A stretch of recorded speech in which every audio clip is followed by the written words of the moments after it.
Amidst the carnage and political intrigue of the Clone Wars throughout the galaxy, other forces were being deployed en masse as the war drew out ever longer.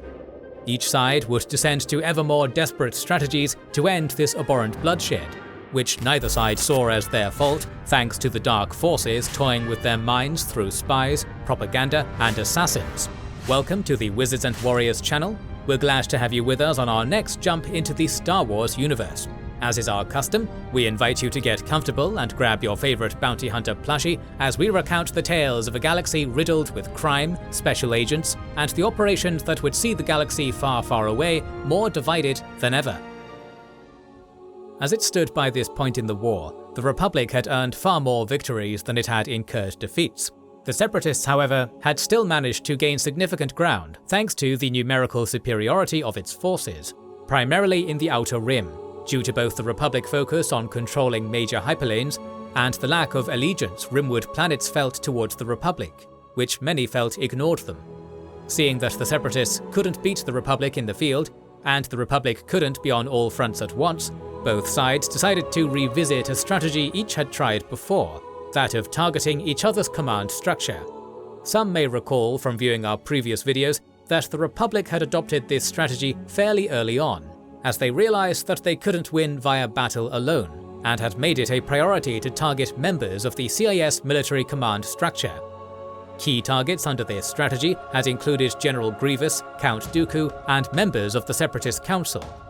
Though this was certainly a tall order to accomplish, we have seen its potential with the events of the Ryloth campaign during the latter half of 22 BBY, where the Republic had managed to successfully capture not only the leader of the Trade Federation, Newt Gunray, but also Count Dooku. The former was sprung by Dooku's acolyte Asajj Ventress while in transit to his prison cell, but Dooku himself was only able to break free by a lucky incident, proving to the Republic in their minds that this stratagem could indeed work, as their quarry had to be lucky and escape every time, whilst they only had to be lucky once. On the opposite side, the Separatists were looking on a broader scale. Taking out a few senators or a few generals wouldn't cause the Republic war effort to collapse like it would theirs. Despite the Republic's corruption, its strength lay in its institutional fortitude, or at least so it seemed, with each position being able to be filled by another person when necessary. So the CIS resorted to a familiar approach: psychological warfare. The Separatists set a bounty upon the head of every Jedi that existed. The higher in rank, the higher the payout. Bounty hunters across the galaxy would be lured in by the promise that they could become extremely wealthy very quickly by merely obtaining 1 or 2 Jedi, with the CIS only having to pay out if they were successful, a cost the Separatists found more than worthwhile. This would not only serve to neutralize the Jedi Order, but if successful, could tear at the morale of the Republic. If their symbolic and unbeatable defenders were made prisoners of the Confederacy, the general populace would demand peace.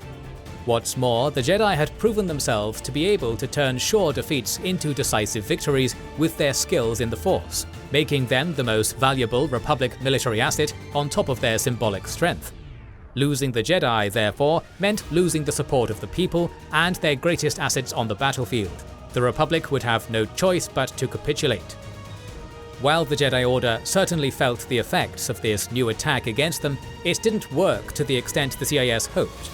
As sound as it was on paper, the fact of the matter is that the Jedi who were most vulnerable to these attacks were all in training on Coruscant in the Jedi Temple, or would at least be placed there following this bounty, while the ones that were out in the galaxy were fully trained Jedi, and most of them were by now also hardened war veterans.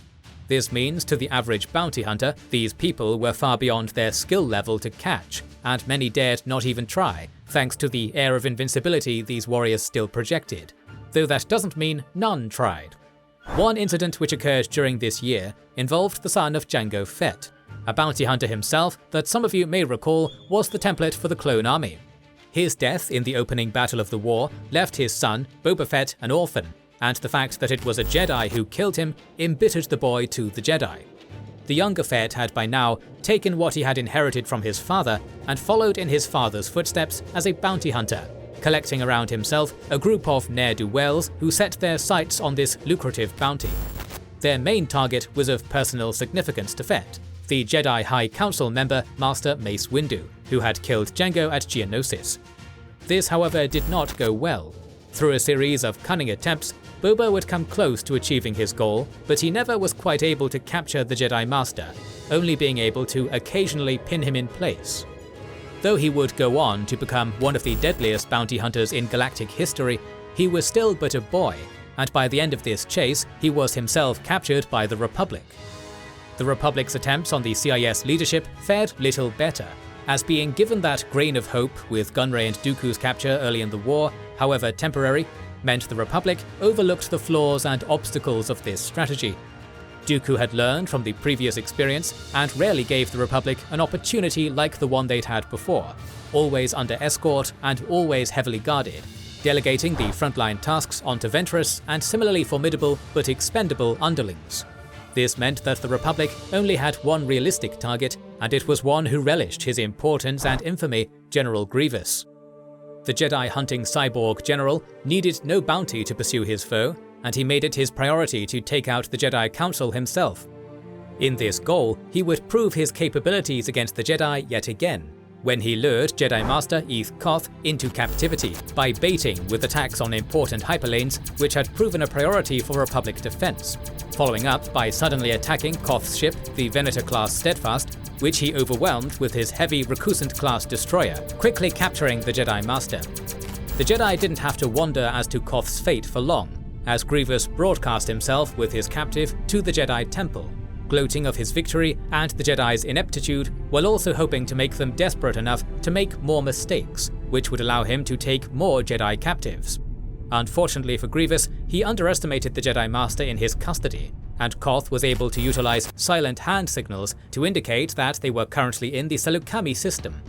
Once the Jedi learned of this, they assembled a task force, not only to rescue Koth, but to once again attempt to capture Grievous. The Republic arrived in the Saleucami system with 3 Venator-class ships, 3 consular cruisers, and 1 Aquitens-class light cruiser, the Surrogator. Leading this force was Admiral Wolf Yularen aboard his Venator-class flagship, the Resolute, and General Kenobi aboard the Surrogator. Upon arrival, they found Grievous ready to meet them, as he seemed aware of their impending arrival and perhaps had even allowed Koth to leak their location. He positioned himself at the head of the formation in his heavy Recusant-class destroyer, and to his flanks and rear were 3 Munificent-class star frigates.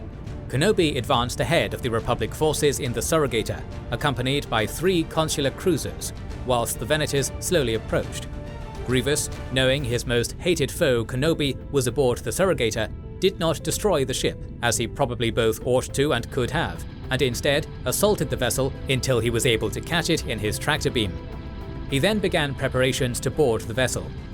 This, however, was quite an obvious trap, and not long after, Anakin Skywalker jumped out of hyperspace nearly right on top of Grievous's ship in his Eta-class shuttle, accompanied by Master Adi Gallia. The shuttle's size made it nearly undetectable in the mayhem around them, and they were easily able to sneak onto Grievous's ship. They began to make their way to Koth, whom they decided was most likely on the bridge. Grievous had expected this, and left some elite droids behind to deal with them, whilst he intended to capture or kill Kenobi. Though, as it would turn out, both of these plans would fail, as not only did the Jedi aboard his ship make short work of his trap, but Kenobi once more beat the general in a one-on-one duel, nearly resulting in Grievous's own death. With his prisoner rescued and his nemesis in pursuit, Grievous fled as he always did, though several clones and Gallia waylaid him. He managed to make his way to a C-9979 landing craft docked to his ship, and disembarked to escape. This too failed, as the Surrogator exploded, and the debris from it slammed into Grievous's craft, knocking it towards the planet of Saleucami below. Kenobi left Anakin and Yularen to deal with the rest of Grievous's fleet, whilst he took their forces planetside to search for Grievous. Grievous was able to elude Kenobi for a while, thanks to his and his forces' utilization of the escape pods on the lander, which threw them far beyond the wreckage of their ship. However, their transmitters were damaged, meaning they couldn't call for help, and thus Grievous resolved to search for a working transmitter. He searched relentlessly, with droids dropping by the dozens due to their inability to stop and recharge. Captain Rex was dispatched with some speeders, and would have been able to report the location of Grievous if not for the intervention of a few droid snipers, who were able to destroy his force. Though Rex himself survived, he would not reunite with Kenobi until the end of the hunt. Grievous finally found a transmitter and signaled for a rescue just in time, as Kenobi had managed to track him down. After a brief duel, Grievous managed to escape, abandoning what remained of his forces. This battle showed several of the difficulties inherent in these strategies, which would persist throughout the Clone Wars. Grievous, while he was a capable general, always gave in to his hatred and low opinion of the Jedi, and his need to personally beat them always continually put him at a tactical disadvantage that the Jedi would exploit. Underestimating the Jedi was a trap many Separatist officers would stumble into, as CIS propaganda painted the Jedi as relics of the past, inept at fighting a modern war. The Republic, meanwhile, gave far too much importance to the cyborg's capture. Though it would be a political and morale win, the loss of this asset would not be anything if Dooku remained at large, and any targeting of the leadership of the CIS would require Dooku to be removed if it could be expected to maintain any permanent effect. Regardless, they counted the events at Saleucami as another near miss, and would chase the commander of the droids until the war's end. Though this was all according to plan for the one secretly pulling the strings on both sides of the war from center stage. If you want to see more episodes, make sure to subscribe and press the bell button. Please consider liking, subscribing, commenting and sharing, it helps immensely. Our videos would be impossible without our kind patrons and YouTube channel members, whose ranks you can join via the links in the description to know our schedule, get early access to our videos, access our Discord, and much more. This is the Wizards and Warriors channel, and we will catch you on the next one.